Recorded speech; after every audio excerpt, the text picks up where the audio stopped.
esta computadora, por supuesto. Y te puedo, espera, ¿querés que te comparta la pantalla de la presentación?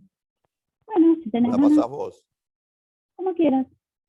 No, si yo puedo dejar entrar gente ahora, lo hago yo. Pasala vos la presentación y así la movés a tu ritmo. Ok, perfecto. Bueno, grabando, dice ya. Ale, buenos días, buenas tardes, buenas noches. Estamos en otro encuentro medio raro, este encuentro de datos UBA. Nos falló el host del centro de estudiantes, así que salimos en una sesión de emergencia en otro canal, ¿no es cierto? Buenas tardes, buenas noches, buenos días, señor Alejandro Piscitelli. ¿Cómo le va? Hola Estela, ¿cómo estás? Muchos Bárbaro. saludos a Thaís Grimberg ahí, que está en primera fila. Sí, la tenemos así como cojo, fue la primera que llegó del pedido de auxilio. ¡Ay, venga para acá! Bueno, en nuestra clase les contamos son todas mujeres hoy con nosotros que están aquí, a las chicas que están aquí, a las estudiantes que están aquí. Es la clase número 23 de la 13ª semana, o sea, la semana 13. Y esta clase la armamos pensando justamente en la tercera unidad, en este texto de cómo ser un buen ancestro, de este señor que tiene este nombre, Ale, vos lo decís precioso, ¿cómo lo dirías? Krasnik. Muy bien, Krasnik. Y vamos a empezar a ver si puedo, no puedo compartir, bueno, voy a compartir yo, A ver. Esperá que no me deja. ¿No te deja? Espera. Entonces, espera un participante, un segundo. ya está, un participante, opciones avanzadas, puede compartir a la vez. Vamos, compartir pantalla, ahí voy. Entonces, vamos a ir mostrando, clase 23. Ahí sí. ¿Lo ves? Sí, Perfecto. ahí se ve. Perfecto. Ahí Entonces, estás. vamos a ponerlo para acá abajo, para acá arriba, tenemos otra persona que quiere ingresar, vamos a empezar a presentar. Bueno, Krasnik, ¿sí? Cómo ser un buen ancestro, y en realidad en esta clase la llamamos etnósfera, ¿no? ¿Por qué? Porque en realidad en este libro una de las cosas que hace Krasnik es presentarnos la posibilidad de ir pensando que toda la supervivencia de nuestra especie depende de una biosfera que nos rodea, que nos proporciona oxígeno, que nos proporciona elementos esenciales de nuestra vida. Y él lee en uno de los capítulos a un antropólogo que se llama Wade Davis, que él dice que nosotros estamos rodeados por una atmósfera que nos proporciona en realidad el aire cultural en el cual respiramos. Entonces, pensando en esta tierra, pensando hoy, recién leía que lamentablemente otra vez hay muchos colegas argentinos que están contagiados, más de 30.000, de vuelta tenemos un número muy alto de personas que han fallecido el día de hoy en esta época covidense. Entonces, una de las cosas que nos dice Krasnik a través de Davis es que este mundo que nos rodea en realidad es una configuración. Me está hablando la computadora, dice que no tiene respuestas para mí, qué suerte. Estaba en el iPad estaba armado, no sé por qué me empezó a escuchar. Y entonces una de las cosas que dice Davis es que en relación a la etnósfera, Ale y estudiantas, es que nosotros en realidad vivimos en un mundo que está construido por nuestra propia mirada, con un modelo de realidad.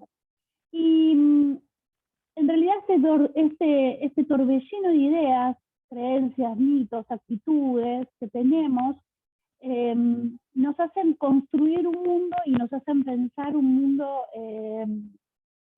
que es diferente en función de cada mirada y de cada punto de vista de cada uno de los sujetos que se van desarrollando.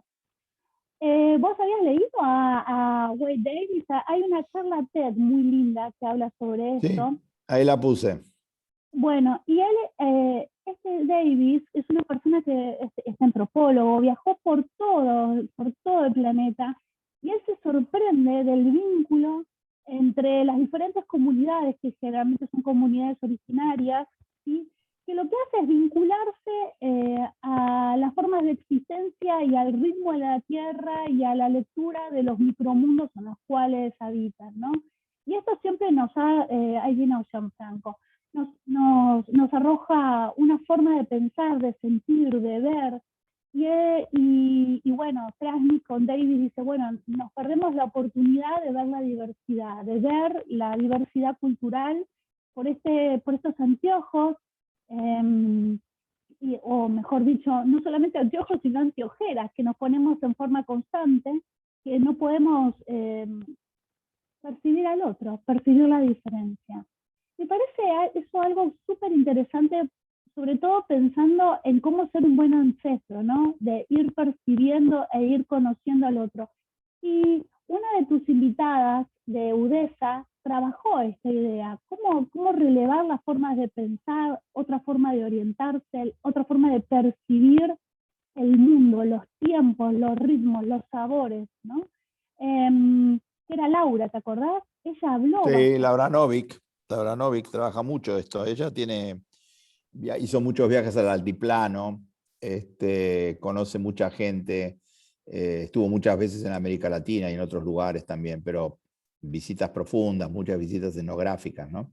Y nosotros tenemos conocidos y amigos. En una época cuando hice la maestría en Flaxo hace 1000 años, estamos hablando de los 80, principios de los 80, ellos tenían una maestría en ciencias sociales, pero con mención en antropología. Entonces yo hice esa y ahí teníamos muchas materias, teníamos a los famosos antropólogos de esa época, Esther Ermite, que fueron los fundadores de la antropología social en la Argentina, ¿no? Estaba ahí, bueno, ahora no me acuerdo los nombres, pero eran personajes muy famosos y ellos hacían mucho trabajo de campo en el norte de la Argentina. Tengo una amiga que hizo un doctorado en Berkeley, y ella sigue todavía hoy. Es Silvia Hirsch, sigue trabajando con los Aymará y todos los años se va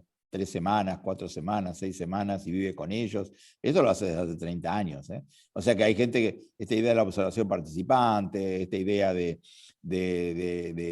mezclarte con la gente y cuando vayas a Roma, así como los romanos, ¿no? Entonces, vivir con ellos, comer con ellos, algunos, bueno, cuando eran más jóvenes, ahora son gente grande, casaban con ellos, ¿viste? Y se movía mucho en este mundo. Dice, ¿dónde andan los Aymará? Los Aymará andan en el norte, en la frontera en Salta, sobre todo en la frontera con En Bolivia. Bolivia. En Bolivia. Y bueno, y Silvia y otras personas. Yo me acuerdo haber estado en el año 82 en el primer Congreso Argentino de Antropología Social en Posadas.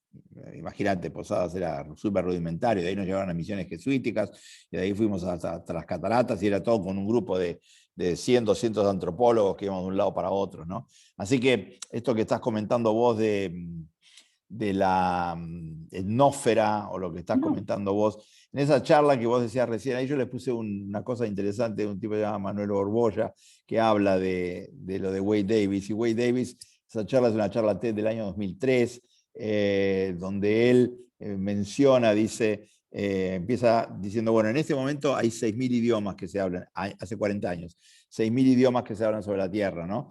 Que en realidad la mitad de los idiomas que se hablaron a lo largo de toda la historia, ya se habían perdido la mitad. Y hace poquito, el año pasado, el año anterior, salió un personaje, ahora lo vamos a buscar, que saca un libro de los 20 idiomas más hablados del mundo, ¿no? Entre los que están obviamente el inglés, el castellano, el mandarín, etcétera, para mostrar cómo de repente 20 idiomas están teniendo casi toda la población del mundo, y cómo los otros idiomas son marginales.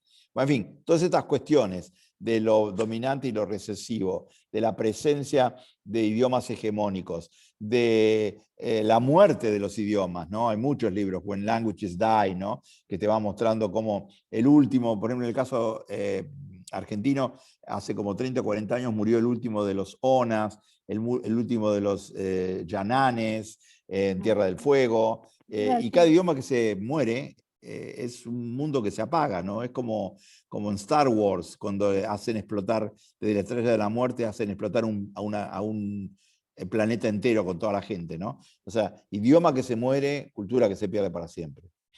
Claro, esa es la idea que Krasnik intenta plasmar en esta evolución cultural, en esta etnósfera, que en realidad son el entramado no solamente cultural, sino espiritual, ¿no? Formas de mirar y de sentir el mundo. Y en realidad desde estará bien decir, desde que después de nuestro presidente dijo, desde este capitalismo, desde esta mirada de este capitalismo, este individualismo, este neoliberalismo y este capitalismo de consumo, bueno, tenemos una sola forma de percibir, pareciera una sola forma de percibir el mundo. Y bueno, y en Krasnik se pregunta si esto puede cambiar y a partir de dónde puede cambiar. Entonces, en esta etnósfera, este entramado cultural biológico, porque lo interesante del concepto de etnósfera es que es un entramado cultural y es biológico al mismo tiempo, porque la percepción de la naturaleza, la percepción del tiempo, la percepción de lo biológico está sumamente vinculado con mitos y creencias, con la percepción y la construcción de ideas, de mundos, de intuiciones. Entonces, la etnósfera también es un legado, ¿no? Yo recordaba cuando era muy joven, me fui de mochilera a Perú. Enchufate. Sí, me voy a enchufar. Me fui a Perú y entonces estuve en una feria que no sé si los estudiantes estuvieron en una feria de pizzas, ¿no? Que es una feria, no se preocupen porque ya no es que me esté agotando, ya vuelvo a la vida, ahí voy. La feria de pizzas. Y me llamó muchísimo la atención en la feria, que es cerca de Cusco, no es en Cusco, sino más lejos de Cusco, no sé si alguna o alguno habrá estado ahí. Bajan todas las comunidades y las comunidades tienen diferentes sombreros y diferentes ropas, lógicamente, diferentes colores, diferentes sombreros y bajan con caracolas y las hacen sonar como un... Y yo, bueno, como mi tradición judía, yo decía, pero ¿cómo? Tocan un shofar. Y tocaban un cuerno. Y en función de eso, hacían un intercambio y vos escuchabas y cada uno tenía, como vos decías recién, su dialecto. Y yo me quedé como fascinada, me quedé como 10 días ahí en Pisac, después hablando con algunas de las cholas, para que me cuenten cómo era que la historia de cada uno de esos sombreros. Y ahí cuando yo leía a Krasnik me hacía acordar muchísimo de esto, esta forma de la evolución cultural y del vínculo de lo biológico con lo cultural. Y bueno, y la crisis climática a veces nos hace perder también, la crisis actual climática nos hace perder de referencia estas, estas, estas costumbres también, estas narraciones, estas posibilidades, estas historias. En la próxima transparencia justamente lo que hice fue buscar lo que vos decías, ¿no? Esto es una red a partir de los medios de comunicación en Europa, de cuáles eran el idioma que más se compartía en redes sociales, ¿no?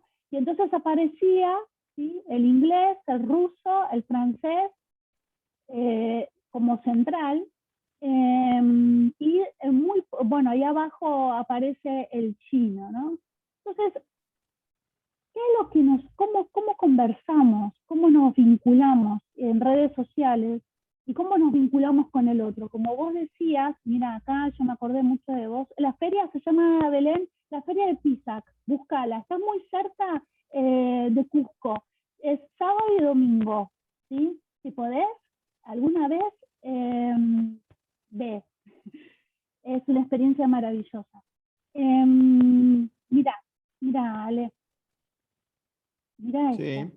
Espera que no la puedo pasar. Se me trabó. Ahí voy. Mira México. Mira México.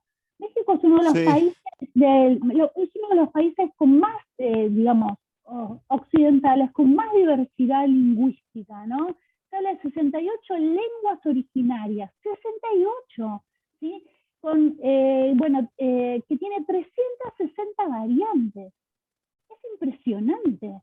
Y nosotros desconocemos. Y en México, en realidad, una de las cuestiones de los trabajos, hay un trabajo que referencia a Gabriela Sued justamente sobre mujeres y mujeres en comunidades originarias.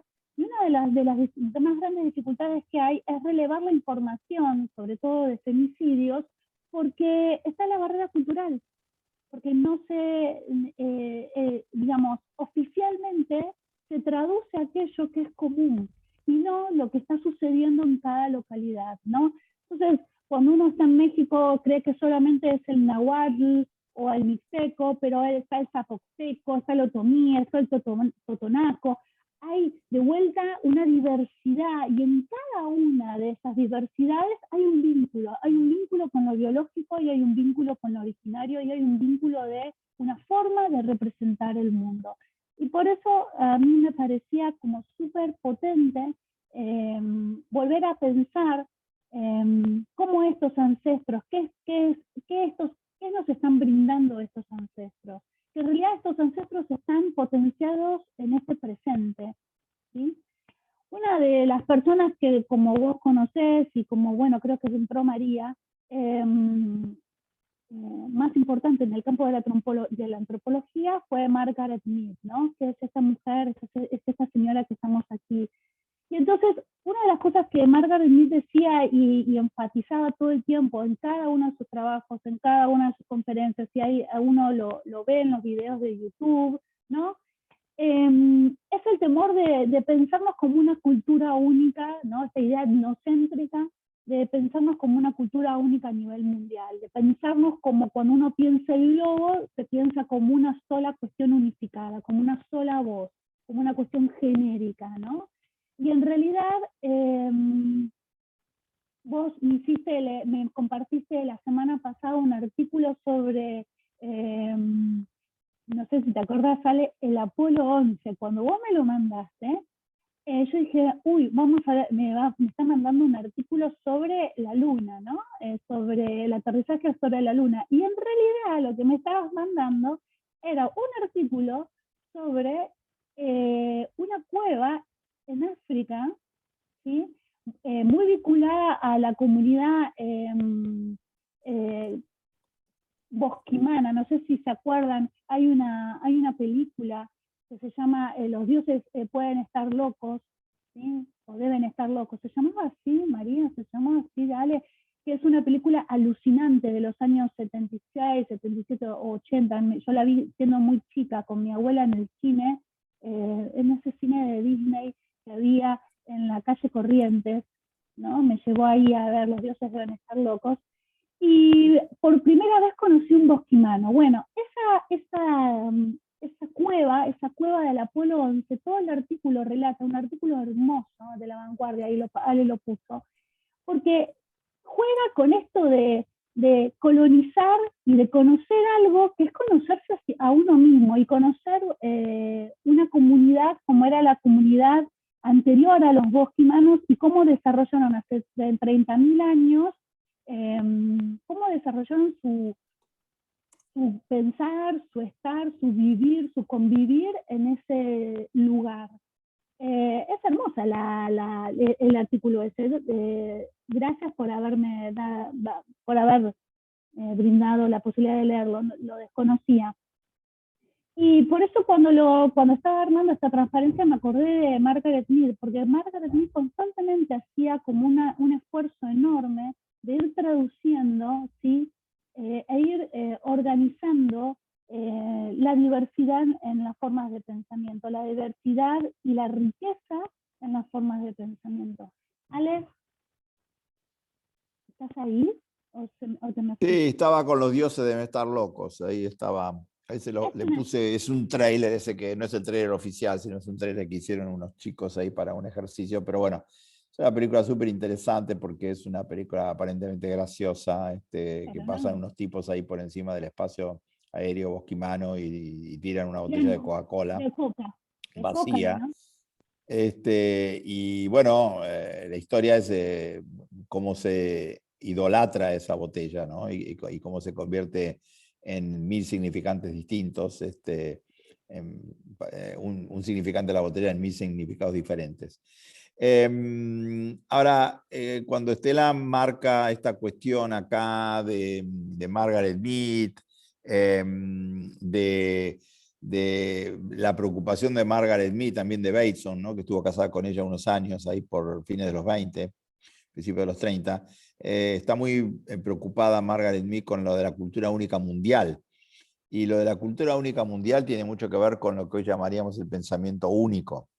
Y el pensamiento único también está ligado ahora a formatos increíblemente curiosos y extraños como la política de la cancelación y una pendularidad muy, muy riesgosa y muy compleja entre lo que siempre se llamó el pensamiento hegemónico y lo que hoy se desarrolla como pensamiento contrahegemónico, porque aparentemente quedaríamos de vuelta en un dualismo sin fin, ¿no? O sea, evidentemente nosotros sí podemos cuestionar del patriarcado y podemos cuestionar estas visiones monocentristas. Fíjense, yo les comentaba antes, Estela hablaba de los dos datos importantes, las 69 lenguas de México, o sea, los 68 idiomas indígenas y el español, los 69 lenguas son lenguas oficiales en el caso de México. Está bien, hasta qué punto se cumple. Bueno, es cierto que en muchas regiones de México, como pasa en Bolivia y como está pasando en algunas zonas de Argentina, o en Perú también, menos en Chile, la escuela se hace en el idioma originario, ¿no? Bilingüe generalmente, puede ser conjunto con castellano, pero hay zonas por suerte se han podido codificar gramáticas, ¿no? De distintas lenguas indígenas y se puede enseñar el idioma indígena igual que cuando se enseña el castellano. Y el otro dato que también lo mencionamos antes, este libro de Gaston Dorren, que acaba de ser traducido al castellano, Babel, La Vuelta al Mundo en 20 idiomas, un título muy cortasariano, La Vuelta al Mundo en 20 idiomas.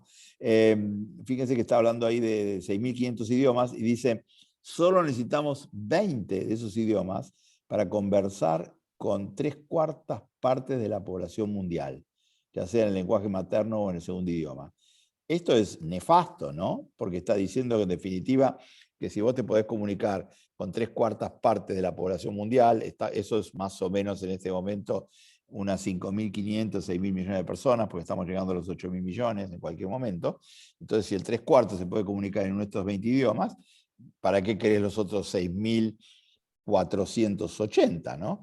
Eso también es a lo que se está refiriendo Margaret Mead, con esta cuestión de la cultura única mundial genérica y amorfa, que reduce la imaginación humana y que también lleva a un modo de pensar estrecho, dice Margaret Mead, ¿no? Como un sueño en el cual olvidamos que había otras posibilidades. Porque esto es lo interesante de los idiomas, de las culturas, ¿no? O sea, no es que se visten distinto, no es que se tapan o no se tapan, no es que esta foto de Margaret Mead es súper curiosa, ¿no? Porque estamos viendo una madre con la nena y la nena con una muñeca. ¿Y esta muñeca qué es? ¿Una muñeca occidental? ¿O es una adaptación? Por ejemplo, Margaret Mead, que estuvo trabajando mucho, ella tenía menos de 30 años cuando se fue a la Polinesia. Hizo sus trabajos famosos en Samoa y en otros lugares. Y ella volvió después, 30 años más tarde, y estaba súper triste y súper compungida y súper dolorida, porque sintió que con sus investigaciones y con el inmiscuirse con todas estas culturas, en 30 años había destrozado lo que la biología y la cultura autóctona habían desarrollado durante centenares o miles de años. Es el contacto, que tiene una palabra técnica que inventó Gregory Bateson, que se llama esquizogénesis. Esquizogénesis es cuando se tocan dos culturas de distinto nivel tecnológico y generalmente una liquida a la otra, ¿no? Acá lo que vivimos es un proceso de esquizogénesis, y ella estaba muy triste porque sintió que, a pesar de que ella lo hacía como una etnógrafa, tratando de recuperar lo prístino y lo original y lo diverso de las culturas, su interferencia, en definitiva, llevó a que estos lugares, 30 años después, fueran una versión muy pobre, lavada y negativa del desarrollo capitalista, ¿no? Porque estos contactos fueron súper injustos. Así como se habla de que, no se habla, no, pasó, que la conquista de América, usando viruela o trayendo, queriéndolo o no, gérmenes que no existían acá, terminaron destruyendo a las civilizaciones precolombinas. Nunca se supo exactamente cuánta gente vivía, pero se calcula que el 80% murió en menos de un siglo, después de estamos hablando de 80 millones de personas, ¿no? Que es una barbaridad, es un genocidio de otro tipo, pero en definitiva es un genocidio, ¿no? Entonces, esta cruce que está haciendo Estela acá entre las tesis de Krasnarik, del buen ancestro, y estos ejemplos, ¿no? Viendo las lenguas en México, viendo la invasión etnográfica y antropológica en la Melanesia y la Polinesia, ¿no? Hay que leerlos desde este angostamiento, desde este desenriquecimiento de la experiencia humana. Como decía Spinoza, toda determinación es una negación, toda selección es una renuncia, cuando uno hace curación de obras de arte, el 90% deja fuera, ¿no? Porque con cierto criterio dice, me quedo con esto es lo que merece ser exhibido. Acá también lo que estamos viendo es, esto es lo que merece perdurar, pervivir. ¿Quién decidió eso? ¿Quién tomó la decisión de quitarle el respirador a las culturas y decir, estas culturas no las queremos más, no las necesitamos porque no tienen que ver con la tecnología, no tienen que ver con la economía, no tienen que ver con el negocio, no tiene que ver con la simplificación, no tiene que ver con los valores, no tiene que ver con quiénes somos nosotros ahora? Si uno va a la conquista del desierto, en el caso argentino, si uno va a cualquier proceso de colonización, como fue la conquista del oeste en Estados Unidos, han sido exterminios que se hicieron en nombre del progreso o el nombre de las generaciones futuras, ¿no? En el sentido de vamos a vivir mejor que ellos, quién quiere vivir como un indio, a quién le interesa vivir en esa mugre, quién le interesa vivir en esos formatos prehigiénicos o lo que fuera, etc. Entonces, con nobles intenciones se destruyeron las culturas y se destruyeron las civilizaciones. Entonces hay que poner muchas comillas en esas nobles intenciones, y como estamos todavía acá y todavía sigue habiendo 6.000 idiomas, 6.500 idiomas, y como todavía sigue habiendo muchas culturas originarias o primitivas o diferentes, etc., ¿qué podemos hacer nosotros ahora para conservarlas? Pero no en formol, no metiéndolas en un museo, sino en esta convivencia, ¿no? A mí una de las escenas que más me gustó siempre de las primeras películas de la Guerra de las Galaxias es cuando se encontraban en los bares en el espacio y aparecían estos personajes que eran todos uno más raro que el otro. Unos tenían colas, unos tenían 4 cabezas, otros tenían... Era la apología de lo no antropomórfico, ¿no? Y vos decías, wow, eso sí que es variedad, ¿no? Eso sí que es diversidad. Claro, pero ahí cada uno hablaba su idioma. Eso a mí era, yo las iba a ver con mi papá y me llamaba eso tremendamente la atención, que no había una sola forma de comunicarse y nadie le llamaba la atención al otro.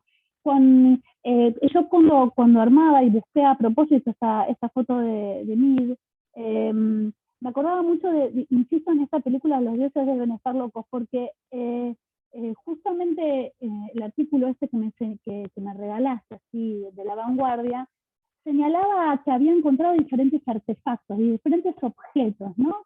Y cuando les llega del avión, porque abren una ventanita, tiran una coca chiquita de vidrio, y le dan un montón de usos, ¿sí? A esa botella de Coca-Cola, y la botella se empieza a convertir en un problema, ¿sí? Un problema para la misma comunidad, porque se empezaron a disputar, ¿no? Y en relación a esta disputa se empezaron a producir conflictos. Entonces la comunidad decide, ¿sí?, que uno de ellos se vaya hasta el borde del mundo, donde ellos consideraban que estaba el fin del mundo, y la tire, la deseche. Y por eso los dioses habían tirado algo que en realidad no les correspondía. Entonces lo volvían a sacar hacia afuera. A mí esa película siempre me impactó, porque era romper la dinámica, ¿sí? La tecnología aparecía ahí, o la supuesta tecnología aparecía ahí como primero un elemento en donde de mejora, porque decían, es suave, me sirve para esto, me sirve para el otro, puedo marcar el cuero, puedo hacer redondeles, puedo pisar, puedo romper, porque lo usaban para romper también, pero de repente esos armaron, hay una escena de todos los usos desviados que uno podría tener con una botella de coca, pero también se convierte en un gran problema. Y yo cuando recuerdo esa película es de vuelta esta charla entre Bor, ¿no? Preguntándose qué es lo que hice con el desarrollo de lo atómico, qué es lo que generé, ¿no? Generé un avance, generé un desarrollo para toda la humanidad, o generé un gran problema. Digamos, si uno tiene la oportunidad de alguna vez, si se repone la obra de Copenhague, ¿sí? Es el mismo planteo, ¿no? Generamos desarrollos, pero ¿qué es lo que hay detrás? ¿Cuáles son nuestros valores? Que es gran parte de la pregunta de Krasnik, ¿no? De no perder el lugar, no perder la posibilidad y no perder a las comunidades. Yendo a lo que acabo de decir, perdón por el vínculo, porque cada vez que veo Los dioses están locos me acuerdo patente de Copenhague. Hay algo que a mí me impactó muchísimo, muchísimo, fue ver en vivo, una de las cosas que quise en mi vida es ir a este museo y ver la mula de Jenny.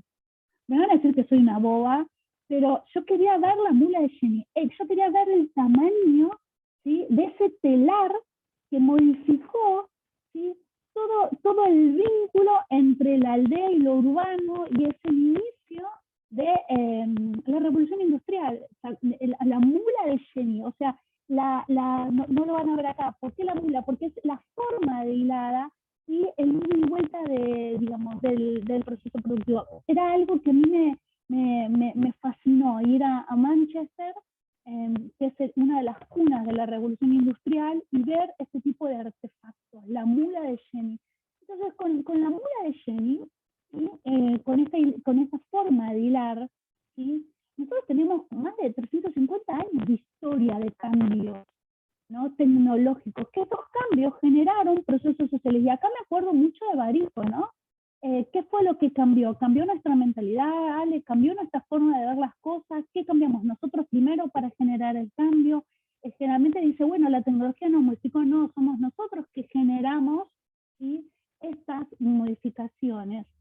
Y en realidad, ¿cuáles son los cambios que se vienen? ¿Cuáles son los cambios que vamos a enfrentar en los próximos años? ¿Cuáles son los cambios que vamos a enfrentar de acá a fin de año, ¿sí?, en relación a lo que aprendimos o lo que nos sucedió a través de la pandemia? Yo me acuerdo que una de las cosas que señalabas hacia fines del año pasado es, aprendimos lo que sucedió en estos meses, nos hizo pegar un salto de 10 años, ¿sí? ¿Y qué dejamos atrás de esos 10 años, ¿no? ¿Qué es lo que sucedió? ¿Qué es lo que sucedió con la máquina de vapor de Watts, ¿no? ¿Cuáles fueron las mutaciones y cuáles son las mutaciones que, al estar metidos adentro de las mutaciones, no lo registramos? Y ahora, Ale, me voy a algo que te va a encantar. Mira esto. Adivina qué es. A ver, alguien en el chat que diga qué piensa que es. Levanten los micrófonos y díganme qué es. Es una máscara. ¿Una máscara anti-COVID? Está Está cerca. Vamos, tiren. Una máscara para que no te reconozcan Muy las bien, cámaras de Ted. vigilancia. Muy Sí, porque bien, ya lo había visto antes, está muy bueno. claro. Es una máscara que te protege, pero en realidad lo que hace es confundir al algoritmo, porque apareces como fractal. Te cuida, pero al mismo tiempo te confunde a quién te observan. Este es un modelo, a Alejandro le gustan mucho modelos de diseños especulativos. Acuérdense, cada vez que ven una transparencia abajo hay mucha información. Es un modelo de diseño, obviamente, no de un español, no de un argentino, sino de Jeep van Leeuwenstein, que es un finlandés. Que bueno, que en realidad Shoshana estuvo en esa discusión sobre los modelos de vigilancia y estas cámaras que nos están todo el tiempo reconociendo y mirando. Me hace acordar a que yo les conté que había ido a un shopping y la cámara reconocía si una persona tenía puesto bien el barbijo, mal el barbijo, si tenía gorrita, no tenía gorrita, y nos sacaba foto y bla, bla, bla, esto en el Alto Avellaneda. Bueno, estas máscaras no solamente te pueden proteger, como dice Thais, del COVID, sino, digamos, burlan el sistema de seguridad, ¿no? Pero también, Thais, cuando yo la miraba, fíjate la foto del chico este de frente, es fractal, ¿no? Y la expresión y la emoción, yo me preguntaba si también perdés parte de ese vínculo con el otro, si bien los ojos se ven perfectos, si no perdías parte de esa expresión, ¿no? Ale, ¿la habías visto a esta máscara? Neoterminocubismo, dice María. Es muy fuerte. No, pero no la había visto, pero sabía, por ejemplo, que cuando fue una de las últimas rebeliones en Hong Kong, los de Hong Kong usaban unas láser para confundir a las cámaras de la policía, así que esta es una forma más sofisticada, digamos, de contratácticas, o sea, así como tenés tácticas insurgentes y la policía usa contra insurgentes, ahora tenés contra insurgentes, o sea, ya son como un loop de niveles a favor y en contra de la detección, ¿no? Y el HIP, Van Leeuwenstein, está hablando de máscaras para evitar la vigilancia, ¿no? O sea, máscaras antivigilancia. Y de hecho, en las últimas manifestaciones en Hong Kong les prohibían a los estudiantes que usaran este tipo de máscaras o que usaran láseres o lo que fuera, que imposibilitaran el reconocimiento facial, ¿no? Sí. Y siendo, bueno, esto es un diseño especulativo, es un diseño, digamos, es un desarrollo, que también el diseño especulativo nos hace repensar nuestro lugar en el mundo y nuestro vínculo con la tecnología y con los sistemas de control, ¿no? Y acá voy a otra recomendación que me la compré y leí, Kazuo Ishiguro, que es un Nobel, y Clara y el Sol. Clara es una amiga artificial, ¿sí? Clara es un objeto, un desarrollo de alta tecnología, esta es una novela, Clara y el Sol. El sol, ¿por qué? Porque el sol la alimenta, el sol le permite, en realidad, la alimenta la batería, pero también tiene posibilidad de recargarse. Pero Clara es la mejor amiga de una niña que está sola y que se enferma porque los niños empiezan a estar enfermos y las madres intentan a través de amigos artificiales vincularlos con el mundo. Pero los vinculan y están en sus casas. Es una novela súper interesante porque nos habla también de gran parte de María está acá y tiene una nena y yo tengo 2 hijos.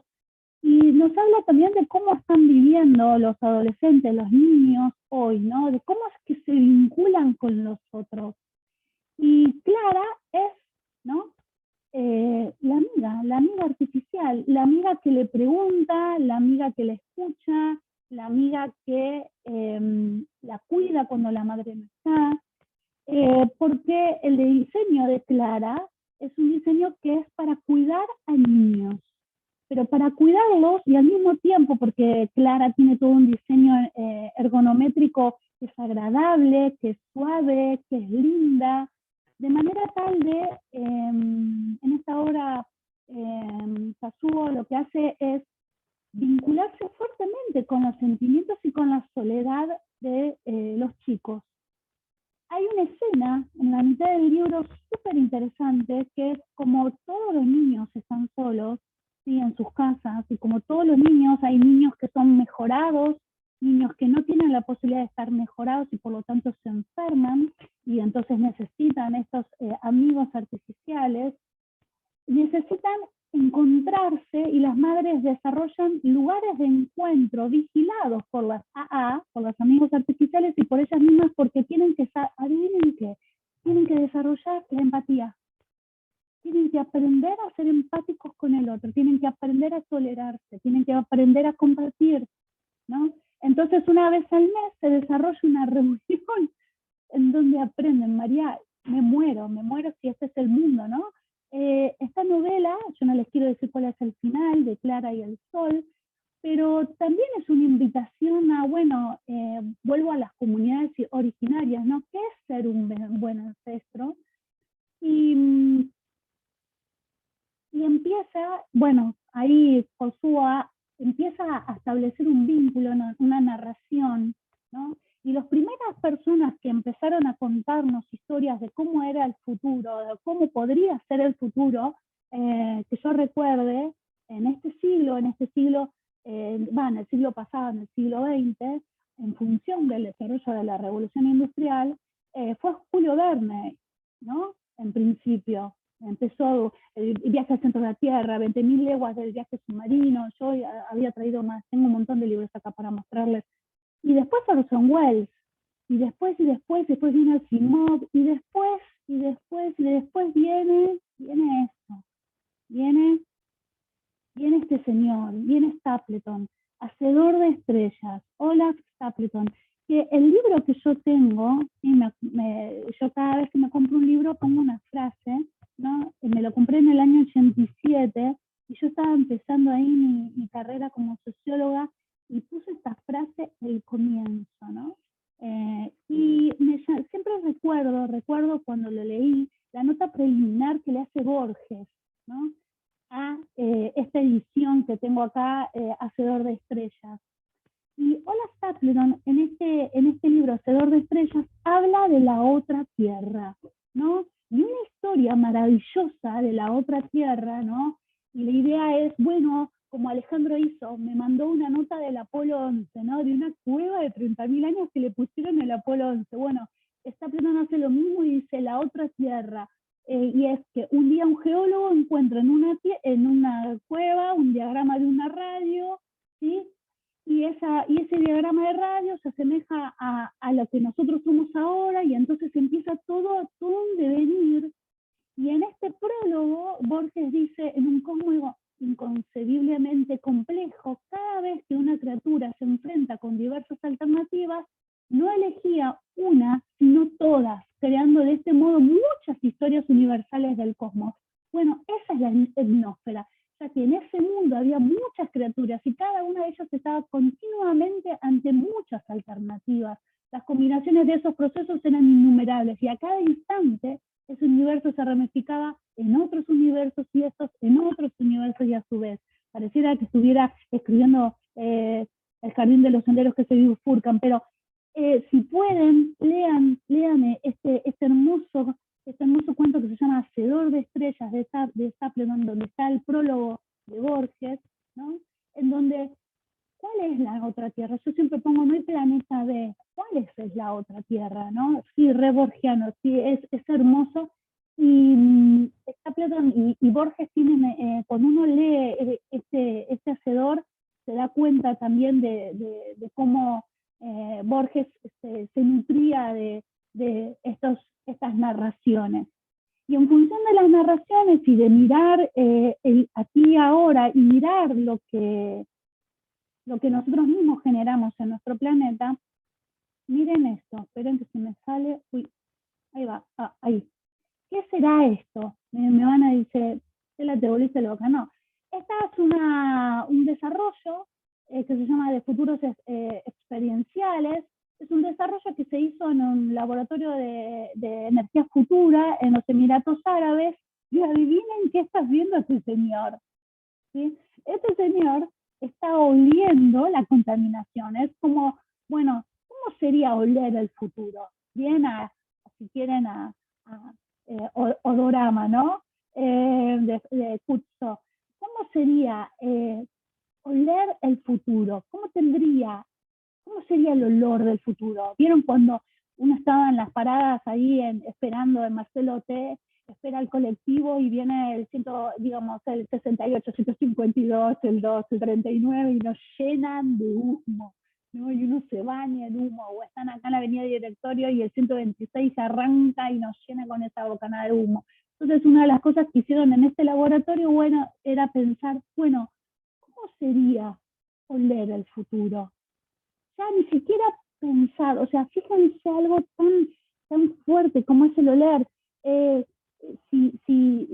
Cuando tengan posibilidad de ser madres, de ser padres, hay un olor, y cuando un bebé nace, hay un olor tan particular del bebé con la madre, hay un vínculo tan fuerte a través del olor, que a través del olor el bebé busca el pecho, busca el pezón.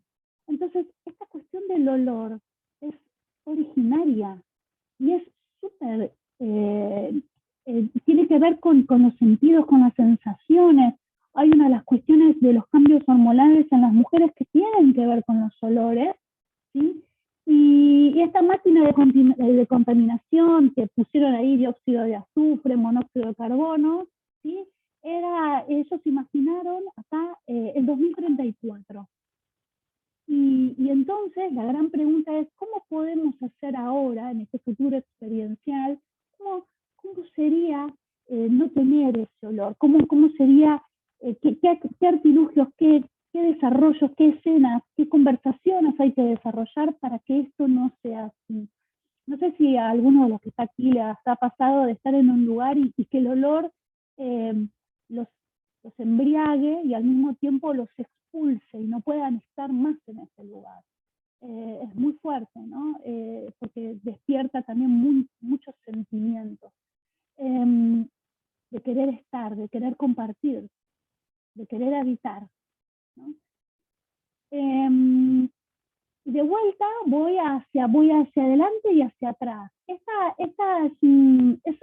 es el primer meme, pero es como el primer meme, sí, se llama El barco de los esclavos de Broke.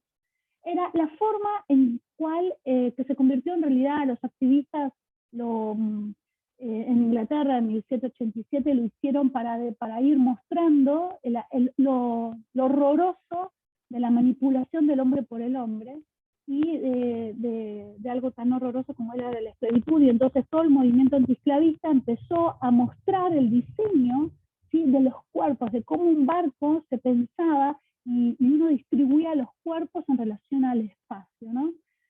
Entonces, lo que acá uno podría decir en este sentido, Krasnik dice, bueno, ¿qué cosas vamos a hacer hoy, ahora?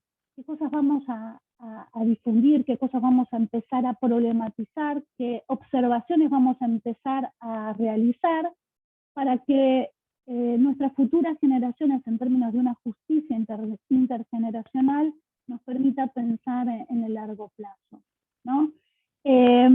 Cuando se hizo se distribuyó por toda Europa y en América esta gráfica de cómo era un barco negrero, lo que también estaba mostrando, ¿sí?, era la propia manipulación del hombre por el hombre y la crueldad y al mismo tiempo el desarrollo tecnológico. Si observan, uno ve acá el corte de la quilla del barco para ver cómo se distribuyen estos cuerpos, ¿no? Y están acostaditos, una persona acostada todo el tiempo. Entonces, acá Krasnik preguntaría, bueno, ¿y cuál? Yo hablé mucho recién de los bebés, ¿no? De los no nacidos. ¿Cuál es nuestra identidad con aquel que todavía no llegó? ¿Qué es lo que le voy a dejar a aquella persona que no llegó? ¿Sí? ¿Qué lugar estoy armando para, pregúntense cada una de las chicas y chicos que están aquí, no yo, porque ya tengo 50 años, qué lugar le estamos dejando para sus hijos, ¿no? ¿Qué espacio, qué preguntas, qué sociedad, ¿no? ¿Qué forma o si quieren, qué hábitos? Hay una antropóloga, Ale, que estuve leyendo mucho, que se llama Sherry Ortner. ¿La conoces? Sherry Ortner.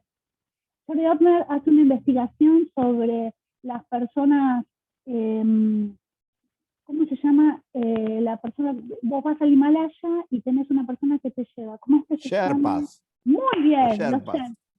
Bueno, Sherry Ortner, no me salía la palabra, habla e investiga, se va al Himalaya e investiga la comunidad de Sherpas. Porque hay toda una idea en relación a que, bueno, que un Sherpa en realidad es un guía, pero al mismo tiempo es una persona que lee y traduce la montaña, pero también el Sherpa tiene una visión de aquel que va hacia la montaña, en realidad está como destruyendo ese micromundo. Y en realidad toda la investigación de Ortner, si quieren, se las puedo, es todo un libro que habla sobre, no, yo diría, no, no es la mentalidad, sino la cosmovisión de un Sherpa en relación a la cultura occidental. Súper interesante, súper interesante, ¿no? Ale, ya estamos No, seguí porque ya nos queda poco. finalizando. Viene el caballito y... Claro, es algo que a mí siempre me fascinó, ¿no? Es un pictograma que tiene 3000 años. ¿Sí? Es un caballo que está en Oxfordshire, ¿sí? En Inglaterra, y bueno, obviamente que es visible desde otras colinas, ¿no? Es visible a 32 kilómetros de distancia, pero cada 7 años se genera lo que están viendo ustedes en este momento, pero cada 7 años, hace más de 2000 años. Hay una tradición que es picar determinada piedra, desmalezar, ¿sí? Para que este caballo se vea. Entonces, me van a decir, ¿por qué el caballo? Y porque el caballo está muy vinculado con la comunidad que estaba desarrollándose ahí. El caballo tiene que ver con una forma, ¿sí?, de traslado en términos de las comunidades que en ese lugar estaban, digamos, cultivando. El caballo era un elemento súper importante. Entonces hay una herencia cultural, hay un esfuerzo, hay una educación, hay una atención y hay una tradición. Y cada 7 años se genera la molienda de esta piedra, de esta especie de tiza, ¿no? Que Alba dice, hay una especie de tiza que vamos a moler y yo voy a moler esta tiza. Yo voy a hacer esta ceremonia y a mí me gusta formar parte y me gusta vincularme otra vez con estas historias, ¿no? Estas historias que tienen, como les decía, más de 3000 años, ¿no? Porque nadie sabe, se dató el caballo y sí tiene unos 3000 años. Entonces, vuelvo acá, Ale, a hacer la misma pregunta que hice la vez pasada, de vuelta a Galicia, ¿no? En el cuento de Lewis Carroll. Bueno, ¿qué camino? ¿Sí? ¿Para qué lado? Y le pregunta al gasto de Churchill, bueno, ¿para qué lado hay que ir, no? A la izquierda, a la derecha, y la pregunta no es la izquierda o la derecha, sino depende de a dónde quieres ir y cuál es tu pregunta. Eso depende, ¿sí?, de lo que quieras hacer. No importa si es izquierda o derecha. Lo importante es la pregunta que uno se puede realizar. Entonces, ¿qué es lo que nosotros, como buenos ancestros, en relación a este trágico asombro, ¿no?, a este desarrollo tecnológico-cultural de esta nueva etnósfera que tenemos en el 2021, ¿no? ¿Qué es lo que vamos a hacer como sociedad y qué es lo que nuestros estudiantes van a empezar a comunicar hacia el futuro? Porque ellos son nuestro futuro. Alex, dejo de compartir, Sí, ¿no? sí. Bueno, ya vamos cerrando. Estoy leyendo esto, ya que Estela hablaba del Apolo 11, estoy leyendo esto, un un gran paso, ¿no? Tiene que ver con la famosa frase de Neil Armstrong cuando pisa la luna y dice un pequeño paso para el hombre, un gran paso para la humanidad. Y esto es una historia de la misión imposible para llegar a la luna de Charles Fishman. Es un libro de una exquisitez y de un nivel de detalle, porque cuando el presidente Kennedy, en el año 1962, en el Congreso de Estados Unidos, muy molesto por cómo los rusos iban ganando la carrera espacial, habían puesto al primer satélite inanimado, después a la perra Laika, después habían estrellado un cohete en la luna, iban, digamos, ganando la carrera espacial de una manera bastante ostentosa, pusieron el primer viaje suborbital, con el famoso Yuri Gagarin. El héroe Gagarin. El héroe que hizo el primer vuelo suborbital, el que hizo el primer órbita sobre la Tierra, hizo un solo viaje de 1 hora y media, ¿no? Entonces, Kennedy dice, bueno, Estados Unidos está perdiendo no solamente la carrera espacial, sino que está perdiendo la hegemonía en la Tierra, no es el número 1 de tecnología, sí, la democracia, pero podemos perder la democracia si los rusos ganan esto. Dicen, vamos a ponernos un objetivo que nos devuelva esta presencia, esta hegemonía y esta dominancia a nivel internacional, y va a estar poniendo un hombre en la luna. Y cuando él hace el anuncio, dice así, dice, bueno, yo quiero anunciarle al pueblo norteamericano que Estados Unidos va a poner un hombre en la luna antes de que termine la década del 60. Estamos hablando del año 62, la década va a terminar el 31 de diciembre del 69, y el hombre, el primer ser humano, que es Neil Armstrong, que murió hace poco, hicieron una película sobre él también hace poco, llega en julio del 69 a la luna, ¿no? Ahora, lo interesante del asunto, si uno se mete en el detalle que hace este tipo, en un libraco así de 600 páginas, con letra chiquita y leyendo detalle por detalle, era que cuando Kennedy anunció eso, era imposible llegar a la luna.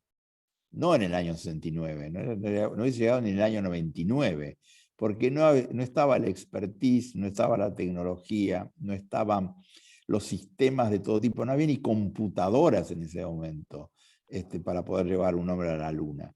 Y entonces la magia de lo que hizo este proyecto, que llegó a convocar a 400.000 personas en algún momento, muchos años, entre el 65 y el 69, y el 72, que finalmente se desmantela el proyecto Apolo. El proyecto Apolo es el conjunto de las misiones que llegaron a la Luna. Fueron 7 misiones, de las cuales llegaron 6. Una tuvo el famoso Apolo 13 que volvió. El Apolo 11, con el que bautizaron la cueva, es el que llegó primero. Era lo imposible de la misión. ¿Y por qué lo mencionamos hoy, que ya estamos cerrando ya, y que tiene que ver con los buenos ancestros? Es porque nosotros estamos en un momento de la historia, estas compuertas evolutivas, estos bisagras que dividen la historia en dos, ¿no? Y ahora estamos lidiando con el coronavirus, mal, muy mal, haciendo lo que podemos, que es bastante poco, descoordinadamente.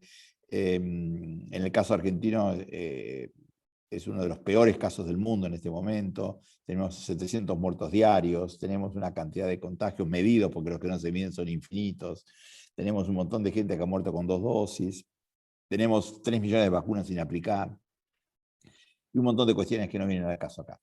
Pero lo que sí sabemos es que, más allá del tema del coronavirus, la Argentina venía con muchísimos problemas previamente. La humanidad en su conjunto, con los ancestros, pero la Argentina en particular. Es un país que hace 70 años que tiene doble inflación de 2 dígitos, es un país que no crece hace 50 años, un país que tiene un PBI per cápita en el 74, y en fin, toda una serie de diagnósticos que se pueden deprimir mucho ustedes, por más que son jóvenes, y no queremos que les pase eso. Lo que sí les proponemos es que ser buenos ancestros quiere decir empezar a encarar los problemas que tenemos, problemas de salud, problemas de desigualdad, problemas económicos, problemas educativos, en términos de misiones, de diseño de misiones. Cuando el hombre decidió que iba a llegar a la luna, era imposible.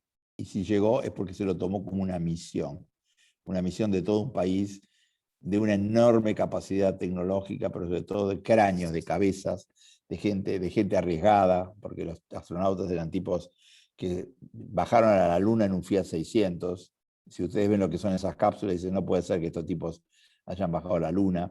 En cualquier momento estaban por explotar, estaban por chocar, estaban por perder las ventanas de oportunidad de entrar y salir, a donde fuera, que eran mínimas. Y entonces, una economista italiana muy interesante, se llama Mariana Mazzucato, acaba de publicar un libro que se llama Mission Economy, Economía Misión. Está diciendo exactamente lo mismo. Dice, la única forma de resolver los problemas que tenemos, los locales, regionales y mundiales, es tomarnos como un desafío de algo imposible de resolver hoy, pero que si nos ponemos toda la comunidad, todas las cabezas pensantes, todos los políticos, todos los científicos, ¿verdad?, en cierta dirección vamos a poder resolver ese problema, porque es un mission problem, no es un problema simple, ¿no? Por más que, a ver, diseñar un coche, ¿es fácil? Y no es fácil, pero ya sabemos que se diseña un coche, tardás tanto. Hasta mismo diseñar un avión ahora, no es tan complicado, porque ya se diseña como se diseñan los otros.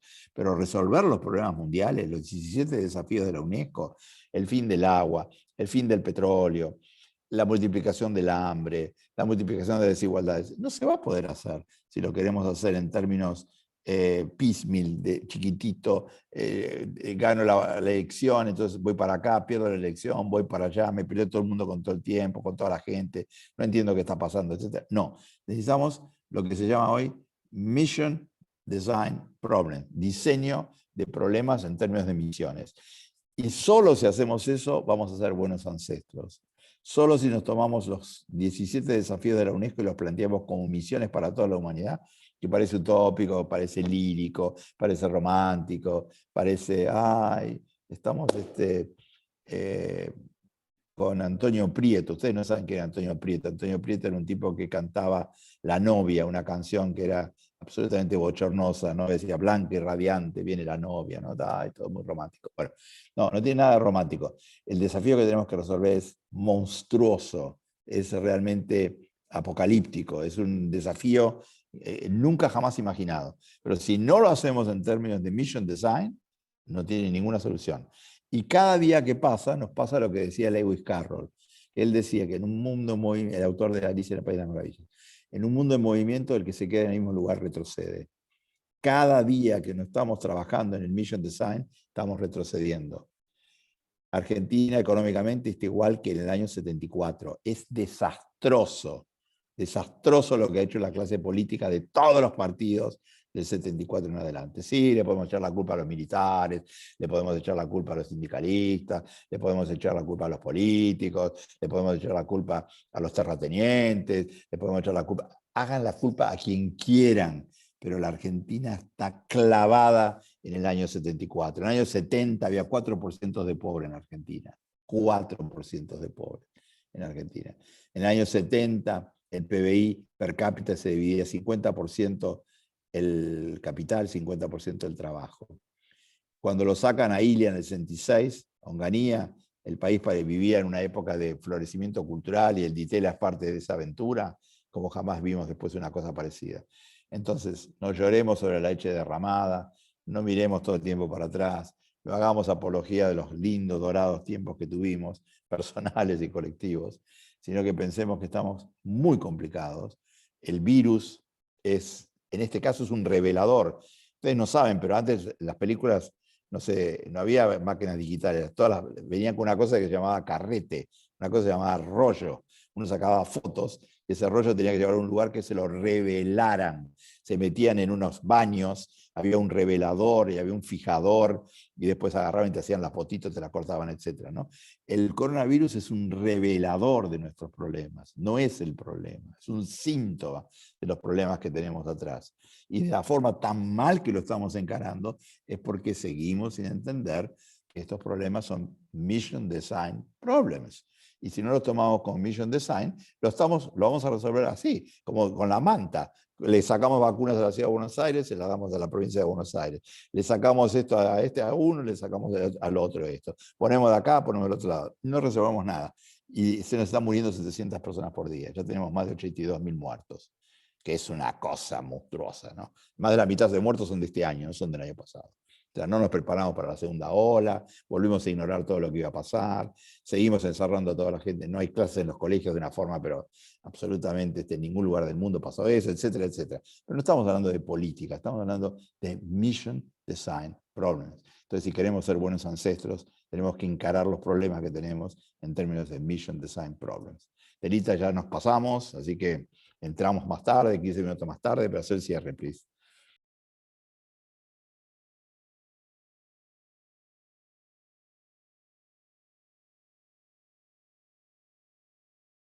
Muteada, profesor.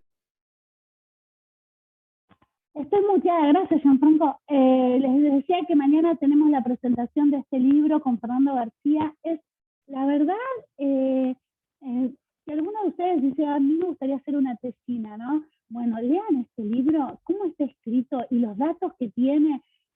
Hasta estuve cantando canciones de los abuelos de la nada. María, ¿te acuerdas de la canción Marilú? Marilú, Marilú. ¿Te acordás de Miguel Abuelo gritando Marilú? Bueno, es Marilú Marili. Lo descubrí acá. Yo siempre pensé de cómo puede ser Marilú, por qué canta y no te enamores de aquel marinero bengalí. Bueno, acá está por quién es el marinero bengalí. Me encantó, o sea, se entrevistó a toda la gente que sobrevivió del Ditela.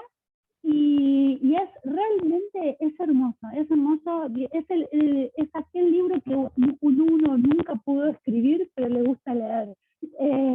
Así que tengo estos dos libros, si vienen para Navidad o tienen su cumpleaños, Clara, me angustió porque pensé, claro, todos estos chicos están solos, y estos chicos necesitan a Clara.